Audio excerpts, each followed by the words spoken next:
semi atau semi, musim semi pertama, namanya Rabiul.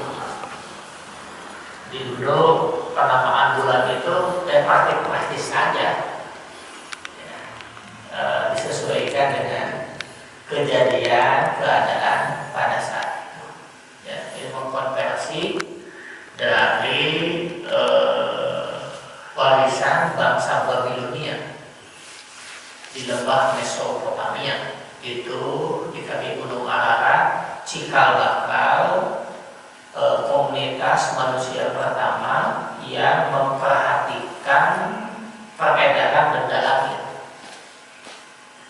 Jadi yang pertama kali memperhatikan benda langit, bulan, bintang, sebagainya sebagai rujukan kalender hari ini, itu adalah bangsa Babilonia, ya, di lembah Mesopotamia. Itu generasi kelima dari Nabi Nuh alaihissalam. Ya, itu yang diabadikan di Quran surah Al-An'am kalau tidak salah. Ya, Al-An'am yang menjelaskan tentang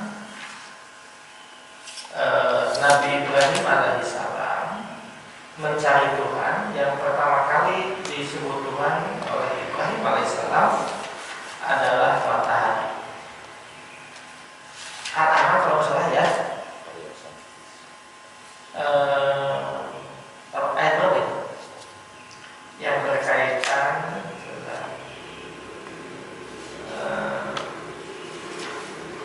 di ayat 40-an sebentar ya.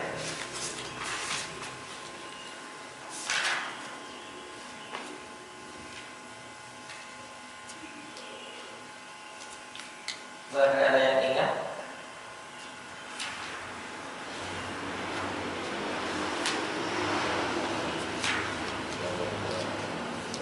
Lupa ini.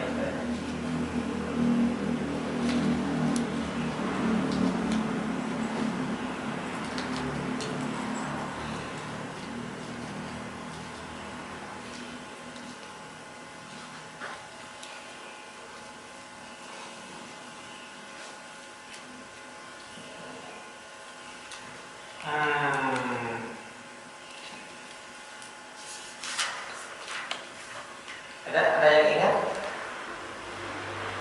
tentang Ibrahim alaihissalam ketika mencari Tuhan? Yang pertama dianggap Tuhan itu adalah matahari, bulan, kemudian bintang.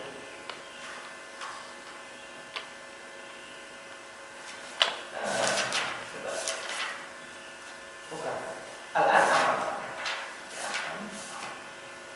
atau Al-An'am. Ada yang ingat? Kalau nggak salah ini surat Al-An'am ayat 76-78. Ya, 76, 78. So, ya, Al-An'am 76, 78. Ya, iya. Mulai 75 ya. A'udzu billahi minasyaitonir rajim. Bismillahirrahmanirrahim. Dibaca sejak ayat 74. Dialog dengan Ajar. Ajar itu sebetulnya pamannya, bukan bapaknya. Ya. Al-An'am, Pak, yang bawakan Al-An'am surah ke-6, surah ke-6 ayat mulai ayat 74. Ya. A'udzu billahi minasyaitonir rajim. Bismillahirrahmanirrahim. Wa idh qala Ibrahimu li abihi Azar. Abihi Azar disebut bapaknya kalau di sini, tapi sejarah bukan. Apa itu karena yang dituakan saja. Ya, 70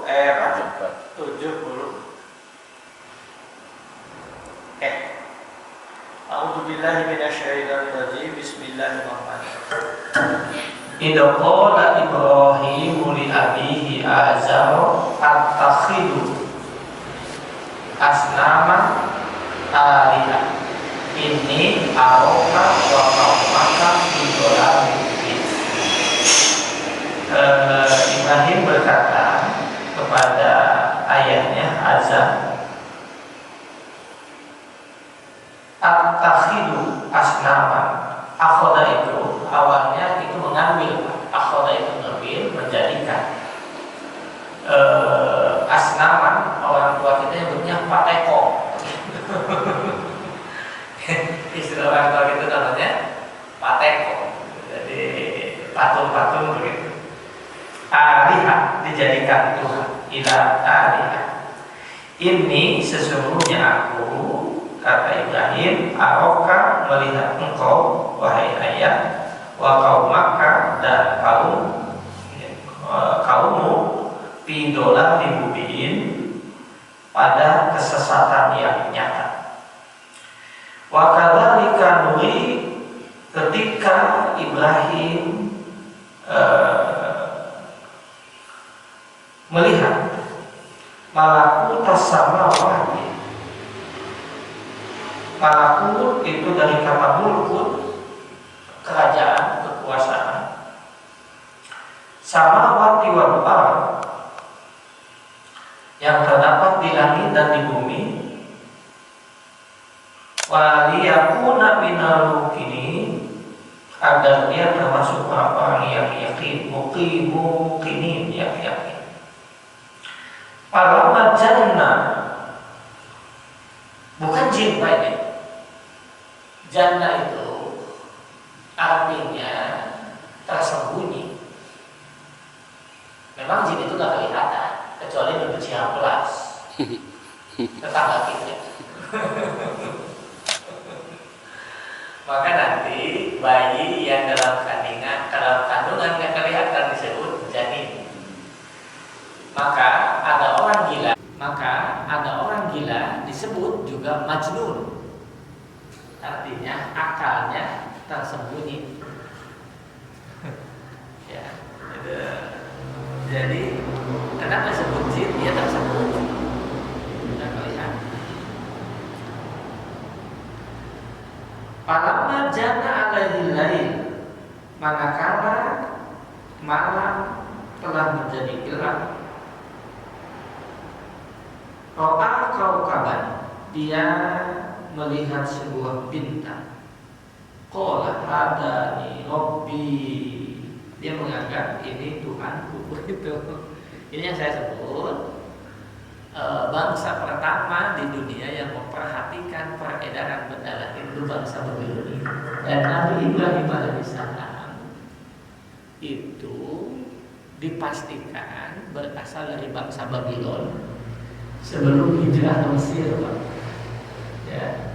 Nah, kemudian bukti berikutnya bahwa bangsa Babilon yang pertama kali memperhatikan benda langit yang jadi panduan kalender hari ini,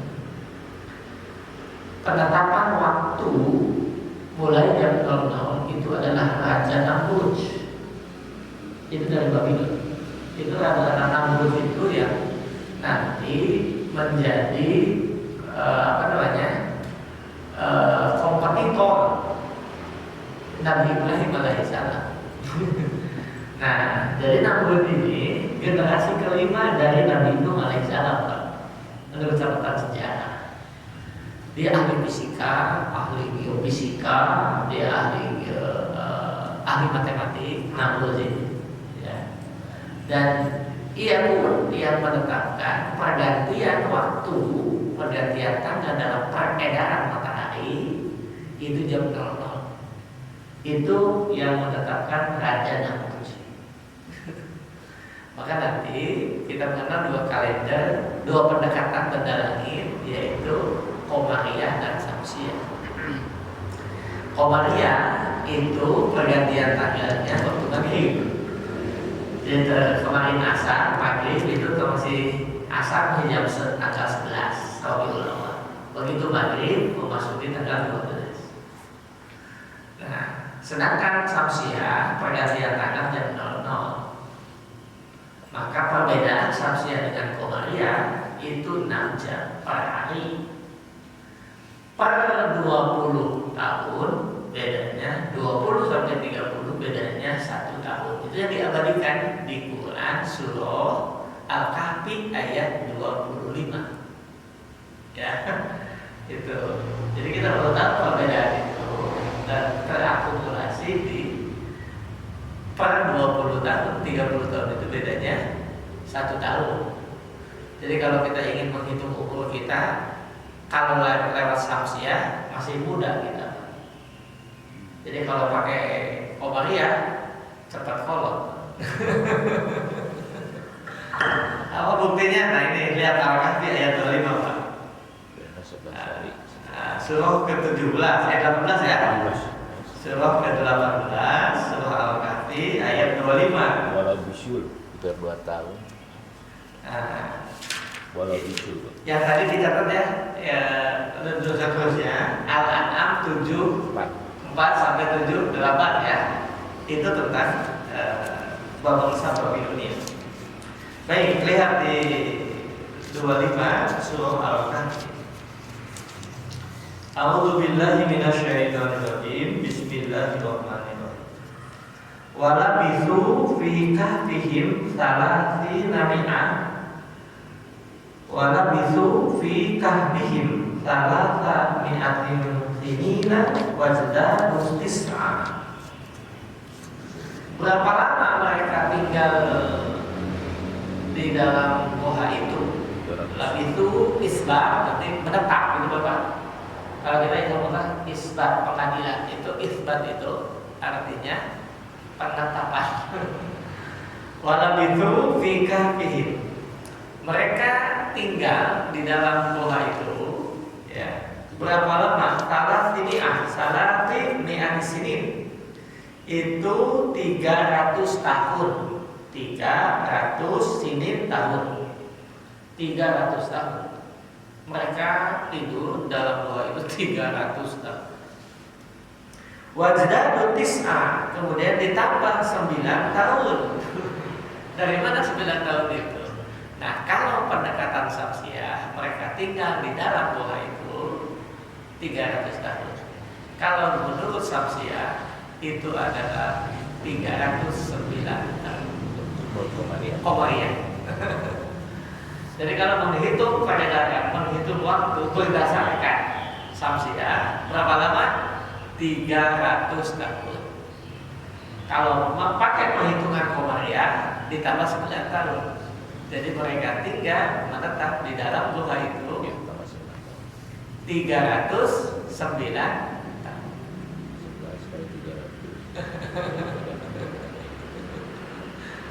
Begitu perbedaannya. Jadi tergantung ini Pak Haji Jaya mau berapa, mau cepat tua atau hidungnya masih muda. Baik, nanti dihitung baginda Rasulullah Shallallahu Alaihi Wasallam lahir itu 5 April Bapak. 5 April 571 Masehi. Kemudian wafat tanggal sekian itu 60 tahun kalau pakai samsiah. Pakai qamariyah itu 63 tahun. Berarti Kalau pakai qamariyah itu 63. Kalau samsiah 63 tahun. Maka seringkali dikalkulasi pada 20 tahun bedanya 1 tahun. Per hari bedanya 6 jam.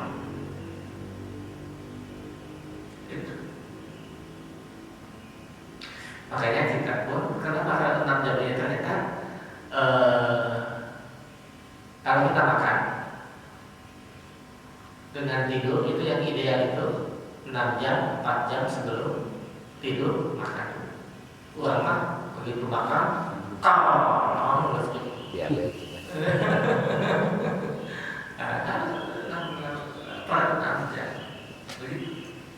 Sirkulasinya. Ya. Nah, yang ingin saya sampaikan itu hanya pengantar saja. Jadi saya sampaikan pada kesempatan ini pertama kaitan dengan penamaan bulan, kenapa disebut dengan Rabiul Awal. Ini penamaan praktis saja dari peninggalan bangsa Babilonia. Termasuk nama-nama hari dibikin praktis oleh Rasul dengan deret angka Ahad, Isnin, As-Sulasa, Al-Arba, Al-Khamis, begitu. Khamis tadi 5. Jadi itu kok impanya poin Kamis, kalima gitu. Karena dihitung dari Ahad. Ahad itu artinya satu. Isnin, Senin. Nah ya, karena kalau suka menyebut Sultan Agung Mataram cukup berjasa, besar sekali jasanya, bukan cukup, besar sekali jasanya untuk menetapkan nama-nama Islam dalam kalender kita. Meskipun sudah sedikit bersenyawa gitu. Coba kalau ke Eropa, kalau bahasa Inggris itu kan menjadi yang kalau itu apa namanya? Sunday, matahari. Sunday kan matahari ini. Jadi kita menyebutnya Ahad. Jadi hari pertama adalah Ahad. Maka saya seperti menyampaikan, kita mengingatkan untuk selalu menyebut hari pertama itu Ahad. Nah, kalau nanti kita punya perusahaan mencetak kalender, beri nama hari pertamanya Ahad. Nggak boleh. Kalau Minggu gimana? Ya, untuk umat Islam menggunakan kata Ahad lebih utama.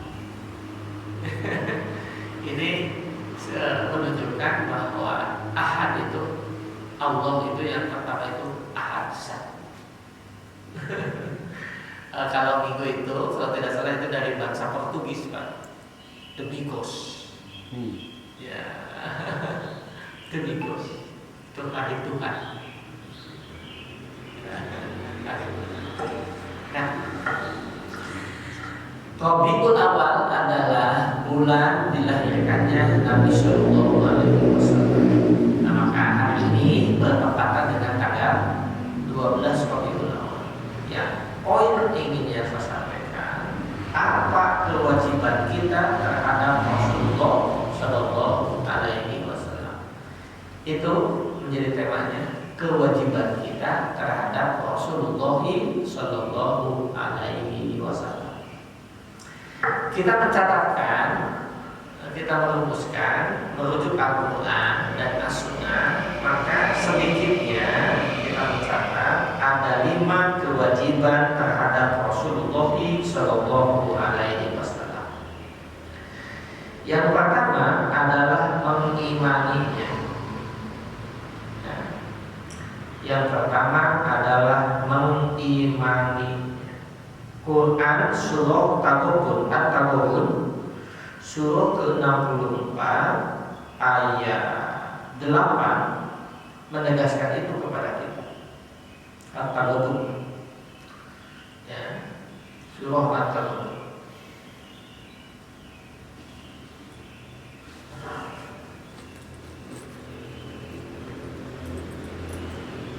Surah ke-64 ayat 8. 64 sebelum At-Taghabun ayat 8. A'udzubillahi minasyaitonir rajim. Bismillahirrahmanirrahim. Fa'aminu billahi wa rasulihi wa nuril ladzi anzalna wallahu bima ta'maluna khabir. Fa'aminu, maka berimanlah kalian billahi kepada Allah, wa rasulihi dan kepada utusan Allah, wa nuri dan kepada Al-Quran, nur cahaya, nur Al-Quran alladzi anzalna yang telah diturunkan. Wallahu bima ta'maluna khabir, dan Allah terhadap segala sesuatu, Allahu dan Allah bima kepada segala sesuatu ta'lamuna, maha mengetahui, khabir itu maha mengupdate, maha terlihat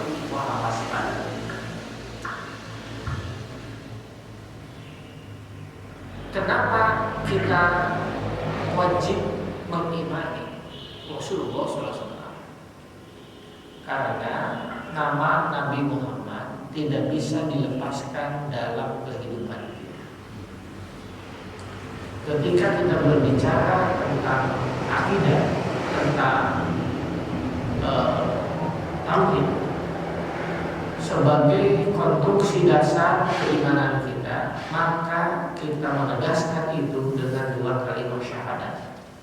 Dan dua kalimat syahadat itu menyangkut dua hal. Pertama, kalimat ilahiyah, ketauhidan, asyhadu an la ilaha illallah. Yang kedua adalah kalimat risalah. Kita meyakini karena Muhammad SAW adalah yang membawa perintah Allah, membawa risalah dari Allah. Maka kita menegaskan itu, asyhadu an la ilaha illallah wa asyhadu anna Muhammadar Rasulullah. Maka sering kita sampaikan, Pak, untuk menjauhkan umat Islam agar tidak mengikuti ajaran Islam, setelah mereka kesulitan untuk menyingkirkan dan memarginalkan ajaran Islam lewat Al-Quran, dipalsukan, diselewengkan, demikian rupa, ternyata tidak mudah karena Allah menjamin wa ma yantiqu anil hawa, apa namanya? Ya, ala inna lahu hafidun ayat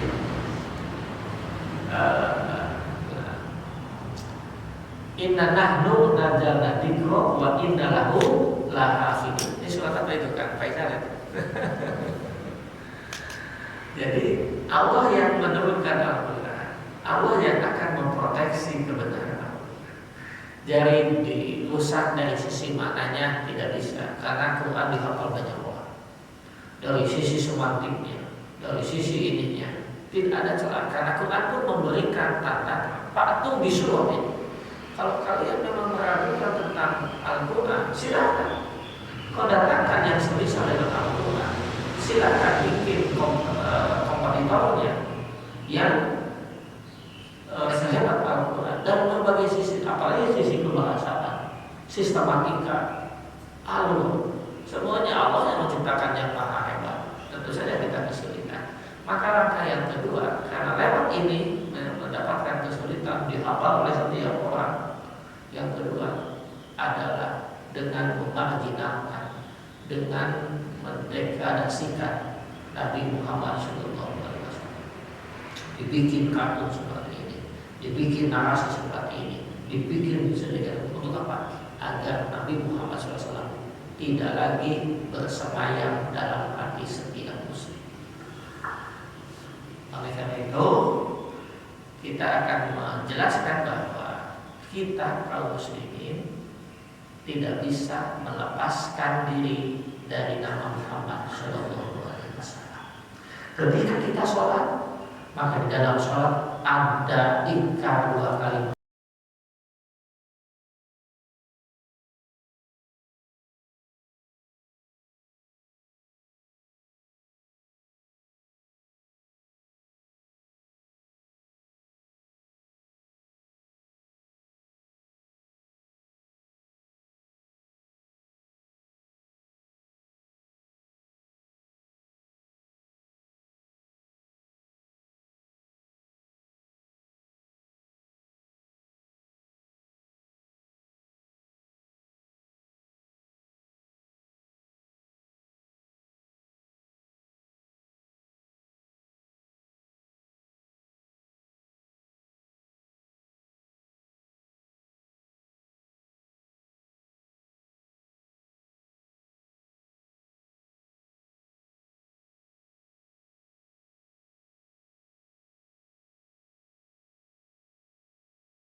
Yang kedua, kewajiban kita terhadap Rasulullah SAW adalah mencintai. Jadi iman itu harus disertai dengan rasa cinta. Jadi iman ini tidak ada artinya jika tidak dibarengi dengan kecintaan kepada Rasulullah SAW.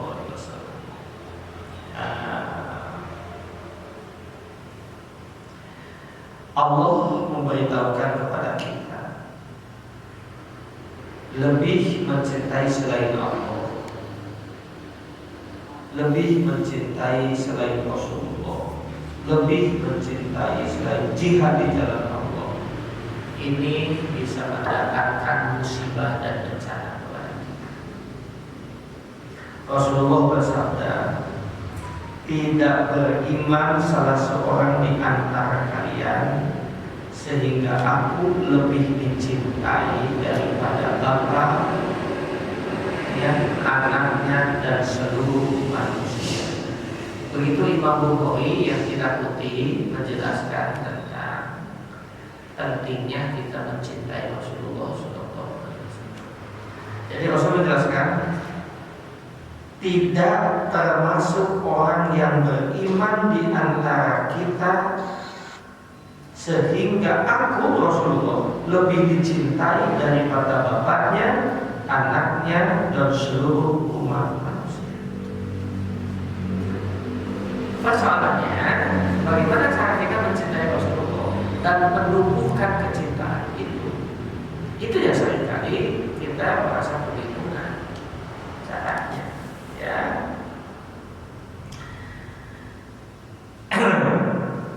Bagaimana mencintai Rasulullah? Saya akan mengutip beberapa pendapat para Imam Al-Qadiyah Al-Yahsubi pernah berkata, ketahuilah ilam bahwa siapa yang mencintai sesuatu maka ia akan mengutamakannya dan berusaha meneladaninya.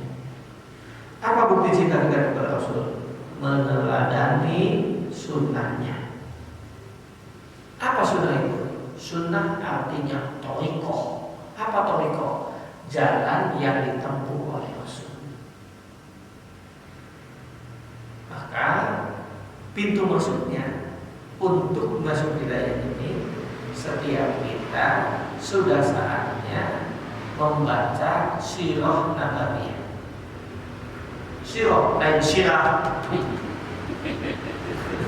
meskipun dibacanya sirah nabawiyah, tapi di Arab gak ada a, yang ada o, sirah nabawiyah. Maka ketika kita membaca surah Al-Quraish, liila bi Quraisyin, jangan Quraisyin, nggak ada di sana Quraisyin. Liila bi Quraisyin, ila bi, oh itu harus jelas, nggak ada a dalam bahasa. Jadi ketika kita membaca surah Al-Quraish itu seringkali anak-anak itu liila bi Quraisyin, nah itu bi Quraisyin, pokoknya harus jelas, tetap nggak ada a. Ya, ini jadi sekali lagi, kalau kita mengutip Imam Qadiyah Al-Yahsubi, ketahuilah bahwa barang siapa yang mencintai sesuatu, ia akan mengutamakan dan berusaha meneladaninya. Karena jadi ini kan masalah kita ini dalam Quran, ketika boomingnya Mick Jagger, Rolling Stone, ya. Sampai muncul gambar capletah celana. Kan kita sempat terkontaminasi. Iya. Hal lambang. Dengan lambang. Wah, mungkin tuh kan. Can pernah ketemu sempat konser itu tahun berapa di Jakarta itu? 80-an. Itu capleta itu, tapi kenapa ngambil satu celana itu? Nah, jadi orang yang mencintainya akan meneladaninya. Setelah itu muncul juga duran-duran Ya. yang rambutnya itu menjadi itu yang kita alami. Begitu Pak itu begitu apa namanya mengikutinya, apa yang dilihat, dikagumi, dicintainya. Nah, persoalan berikutnya, bagaimana kita mencintai Rasulullah? Saya sudah menyampaikan, umat Islam kita seringkali memang kita pun termoga-moga aja kita mau kan itu masalahnya. Ya, betullah kita mencintai Rasulullah. Iya, apa buktinya? Tuh kan. Nah, jadi saudara kita ini perlu membaca kembali sirah nabawiyah, sejarah kehidupan Rasul. Ya, itu nanti dalam bahasa Barat disebut dengan living sunnah. Sunnah yang hidup di tengah-tengah masyarakat. Kenapa? Karena membaca dari sumbernya, bagaimana Rasul melakukan itu. Seringkali kita mengidolakan itu tokoh.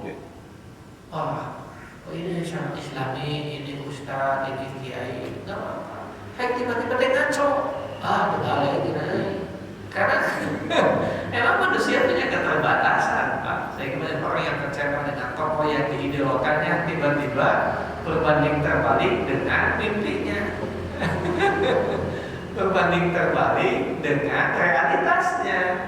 Ya dia ketahui, dia kecewa, sehingga tidak lagi cinta Islam atau balik itu. Nah, inilah perlunya setiap kita mengakrabkan keluarga kita dengan sirah nabawiyah. Apalagi kita ditambah dengan membaca kitab-kitab Hayatus Sahabah, kehidupan para sahabat, hasil didikan Rasulullah. Kita akan melihat nuansa kebatinan itu. Jangankan para sahabat, apalagi Rasulullah yang mulia, tidak berlebihan kalau kita pun membaca studi tokoh, ya, membaca studi tokoh itu punya pengaruh besar. Studi tokoh, ya, tokoh A, tokoh B, yang menjelaskan tentang sejarah kehidupannya, perjuangannya, itu luar biasa. Apalagi para sahabat. Kita kan salah idola, makanya saya muncul di TV itu. Ini siapa? Gubernurnya itu apa? Kabupaten itu apa? Apalagi tokoh Korea. Ini kan persoalan. Kalau itu yang menjadi, yang diketahuinya, yang dipahaminya, maka mereka akan mengekspresikan apa yang dia jadi idolakan. Ini problem sosial. Jadi itu masuk sirah nabawiyah. Yang kedua, akrab dengan hadis. Maka nanti salah satu cara mencintai Nabi adalah banyak bersolawat kepada Nabi. Bersolawat kepada Nabi ada berapa langkah yang harus dilakukan. Satu, membiasakan memperbanyak amalan sholat sunnah. Karena dalam sholat pasti baca sholat. Ya. Yang kedua, banyak membaca kitab hadis. Ketika kita membaca kitab hadis, pasti di dalamnya kita membaca sholawat. An Abi Hurairah radhiyallahu anhu qala Rasulullah sallallahu. Jadi setiap membaca satu teks hadis, kita membaca satu sholawat kepada Nabi.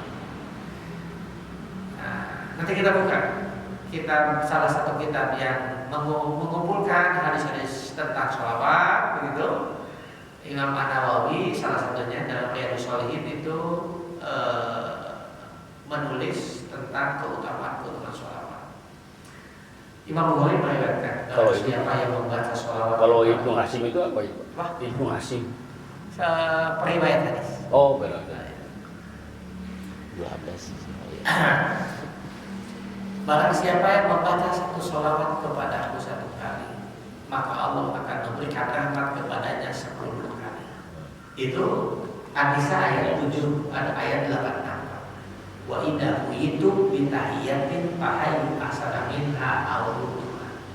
Apabila kita mendapatkan satu kehormatan tahiyat, maka balaslah kehormatan itu dengan balasan yang setimpal atau yang lebih baik. Dan Rasul pasti membalasnya lebih baik. Imam Muslim meriwayatkan, barang siapa yang bersolawat kepadaku, maka Allah akan mengembalikan ruku. Masuk dari bab salam, Assalamualaikum ya Rasulullah, Assalamualaikum ya Nabi Allah, Assalamualaikum ya Habibullah, Assalamualaikum ya Rasulullah, Assalamualaikum ya Nabi Allah, Assalamualaikum ya Habibullah. Getaran batin kita ketika mengucapkan itu sangat luar biasa. Tidak ada orang yang tidak menangis ketika melewati dan mengucapkan salam terhadap Rasulullah, kecuali Muhammad Abdullah kalau melihat batu pertama kali. Jadi kenapa demikian? Rasul menegaskan. Saya baca dulu ayatnya ya. Maka orang kalau tidak demikian, maka berarti ia tidak dianggap benar dalam kecintaannya dan hanya mengaku-ngaku saja. Kalau tidak bisa meneladani, tidak terjadi persenyawaan begitu dengan Rasulullah SAW. Maka orang yang benar dalam pengakuan mencintai Rasulullah adalah jika terlihat tanda bukti kecintaan tersebut ada pada dirinya. Apa tanda itu? Satu, kata Qadiyah, meneladani Rasulullah. Yang kedua, mengamalkan sunnahnya. Ketiga, mengikuti ucapan dan perbuatannya. Keempat, melaksanakan perintahnya dan menjauhi larangannya. Ini di Quran surah Al-Asr, surah ke-59 ayat 7 di akhir ayat. Wa ma atakumur rasul fakhuduhu wa ma naha ankum fantahu. Dan apa-apa yang datang dari Rasul ambillah, kerjakanlah, amalkanlah. Dan apa yang dilarang oleh Rasul tinggalkanlah. Ya.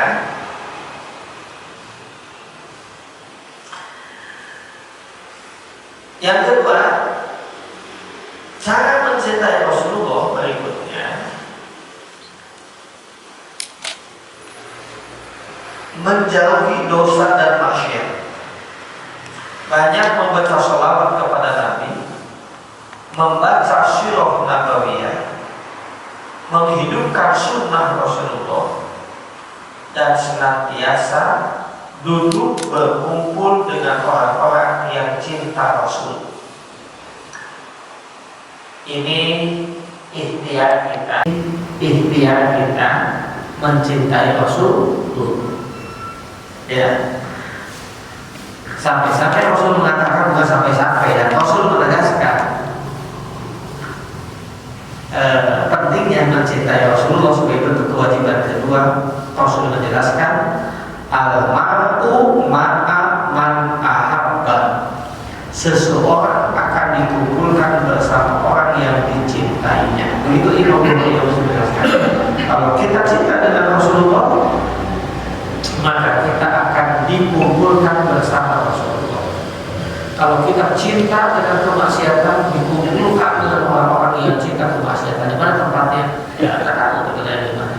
Kalau Rasulullah pasti di surga.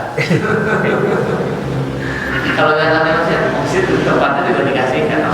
Sebelum dia tinggal pilih mau dengan siapa.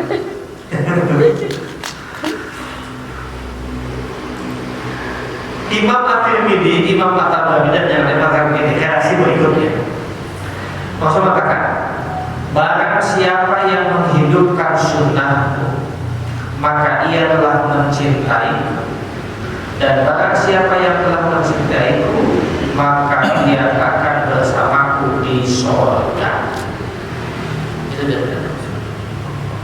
Jadi kewajiban kita setelah iman adalah mencintai. Bagaimana mencintainya? Mengamalkan sunnah. Bagaimana mencintainya? Menjauhi larangannya. Bagaimana mencintainya? Mengikuti, melaksanakan perintah. Itu cinta Rasulullah. Al-Barjanji itu apa tuh Ustaz?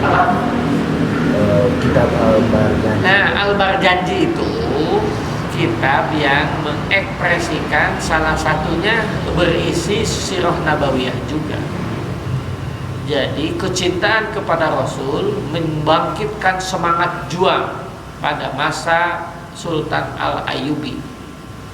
Ya, Sultan Salahuddin Al-Ayyubi. Itu membangun semangat juang kecintaan terhadap Rasulullah Sallallahu Alaihi Wasallam. Ini yang sempat membangkitkan semangat para sahabat dulu juga begitu. Aku kehilangan suami, kehilangan anak laki-laki kecil setelah aku ketemu dengan Rasulullah Sallallahu Alaihi Wasallam.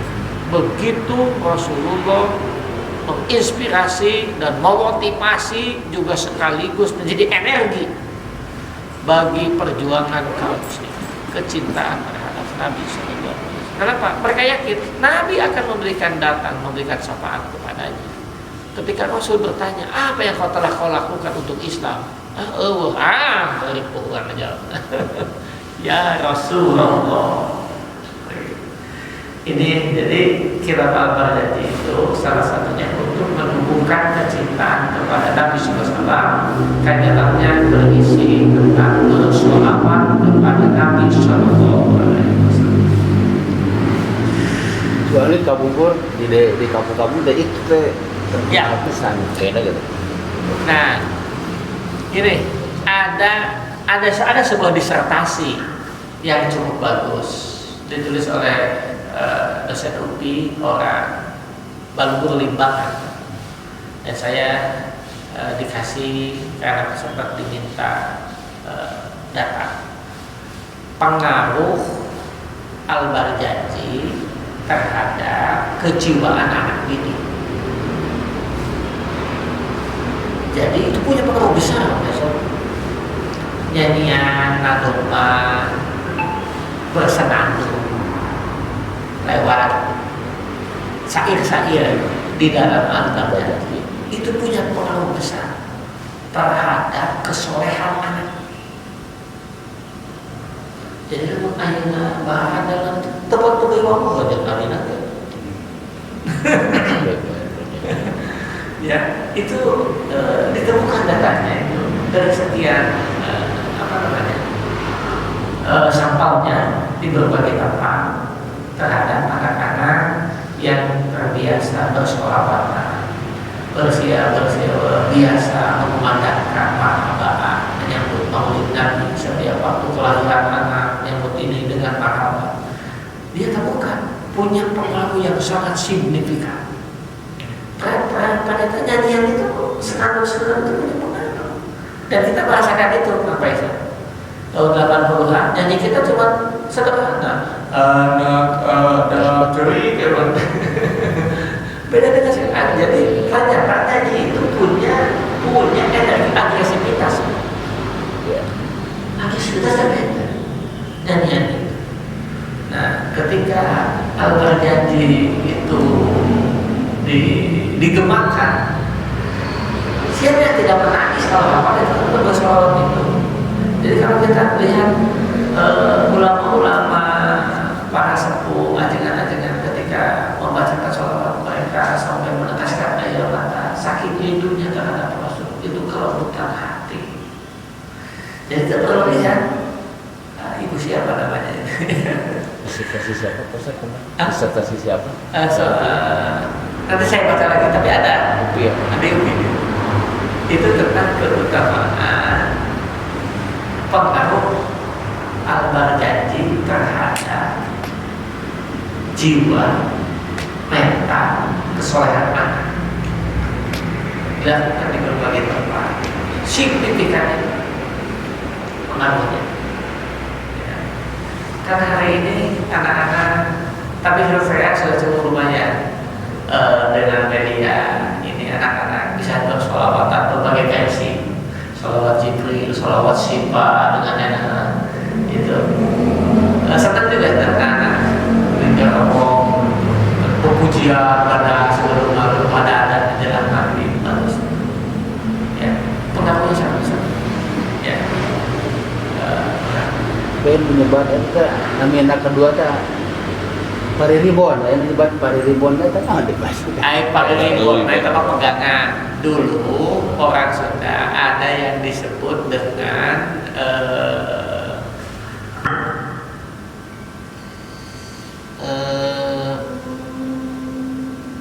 apa itu? Ayo.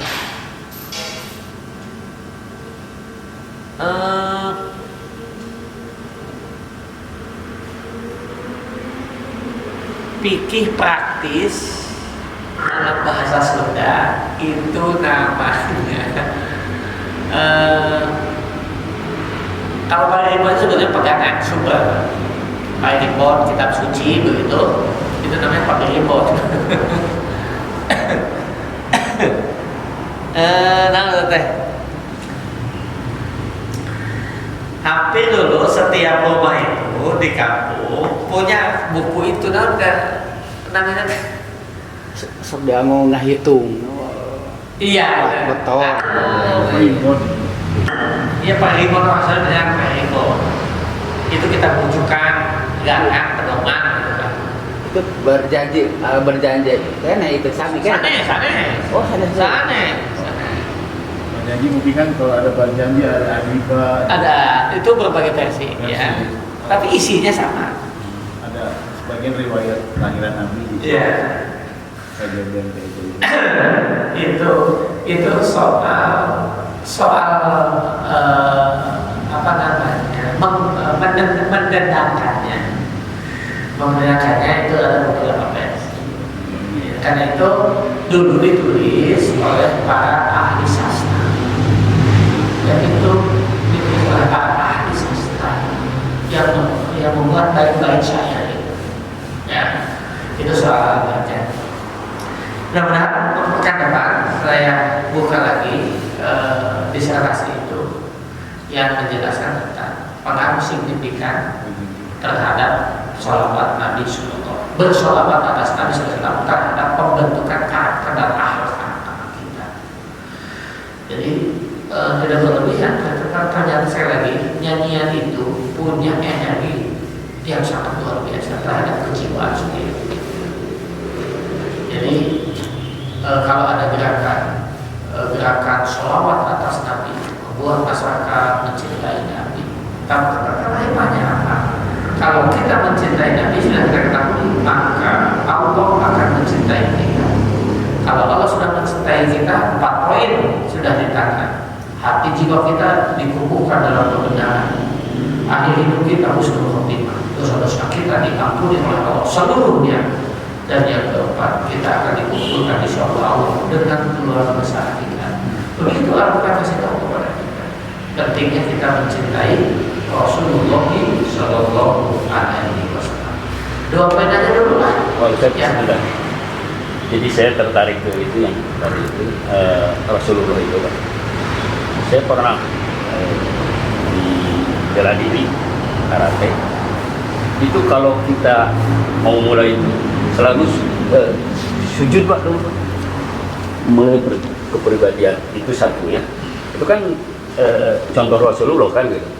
Kedua, kita kalau berdiri tegak itu selebar bahu, kan itu sholat gerakan sholat. Kok berarti orang Jepang itu udah tahu dari dulu tentang Rasulullah berarti? Sangat tahu dan mereka memahami tentang maka Rasul suka disebut menjadi dokter terbaik dalam hidup. Sehingga semua gerakan sholat itu, kenapa kita mesti sujud ahli-ahli apa namanya? ahli betul itu menyebutkan bukan hanya gerakan sholat, sejak wudhu saja itu sudah mengandung tentang kesehatan dalam tubuh. Jadi kenapa kalau kita membasuh kaki harus pakai kaki kanan, pakai kaki kiri. Sebelum wudhu kita harus kita dipijit-pijitin. Ketika sujud itu ada sirkulasi udara. Jadi kalau sholat kita benar, gerakannya benar, dijamin kita sehat. Nah, apalagi kalau ruku sujudin. Kan gini. Ya, jadi ahli tulang itu, ahli tulang belakang menjelaskan. Kenapa kalau ruku sujud itu harus tumanina. Ya, harus lurus ya. Harus lurus dulu, tumanina. Ini harus klik dulu tulang belakang. Nanti aliran darahnya bagus. Berapa lama itu tumanina sampai dianjurkan membaca tasbih 3 kali. Itu minimal. Subhanallah, bihamdihi, subhanallah. Ketika sami Allah, maka salah satu rukun sholat itu adalah tumanina. Kita tidak baca surat nggak jadi masalah. Tapi kalau tidak tumanina, tidak sah sholat kita. Nah, ketika tumanina itu, ini menunjukkan klik dulu ininya. Posisi seperti ini, nah ini posisi. Ini posisi yang sangat terkuat ini. Betul. Namun kieu mah nggak guling, Pak. Cek orang sudah pasang kuda-kuda. Sehingga nanti ada yang menyampaikan ini harus berhimpitan. Cilih tincak, ini sangat luar biasa. Ini semua gerakan mereka pelajari kenapa Rasul begini. Nah, ini wilayah yang disebut oleh Al-Quran hudal linnas, bahwa Al-Quran adalah petunjuk bagi semua manusia, apapun agamanya, apapun latar belakangnya. Jadi begitu Al-Quran bahwa Quran itu hudal linnas, bisa mendapatkan inspirasi dan petunjuk dari Al-Quran, apapun agamanya. Maka kemudian orang Jepang mengajarkan yoga itu apalan ibadah. Yoga itu seperti ini, seperti ini. Itu dalam sholat namanya tumani. Jadi maka apa olahraga terbaik bagi seorang muslim? Sholat yang baik, gerakan yang baik.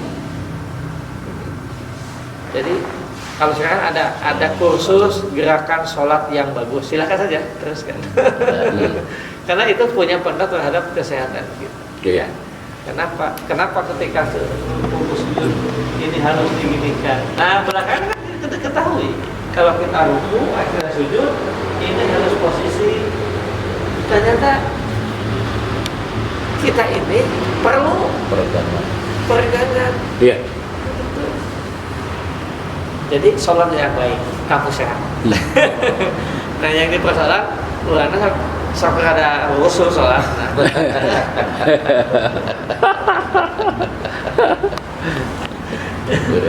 Belum kali ini masakan. Allah selamat istirahat dan memperbanyak sholawat di hari yang mulia. Amin. Jadi kata insyaallah. Ikuti Bismillahirrahmanirrahim. Bismillahirrahmanirrahim. Allahumma salli ala Sayyidina Muhammadin wa ala alihi Sayyidina Muhammad salatan takunu laka ridhoan walihaqihi adaan. Allahumma salli ala Sayyidina Muhammadin wa ala alihi Sayyidina Muhammad salatan takunu laka ridhoan walihaqihi adaan. Allahumma salli ala Sayyidina Muhammadin wa ala alihi Sayyidina Muhammad salatan takunu laka ridhoan walihaqihi ولي adaan. Allahumma salli ala sayyidina Muhammadin wa ala alihi sayyidina Muhammad. Ya Allah, ya Rajab, Qul huwatil matin, arjukni bi rahmatika ya arhamar rahimin. Alhamdulillahirabbil alamin. Assalamualaikum warahmatullahi wabarakatuh. Waalaikumsalam.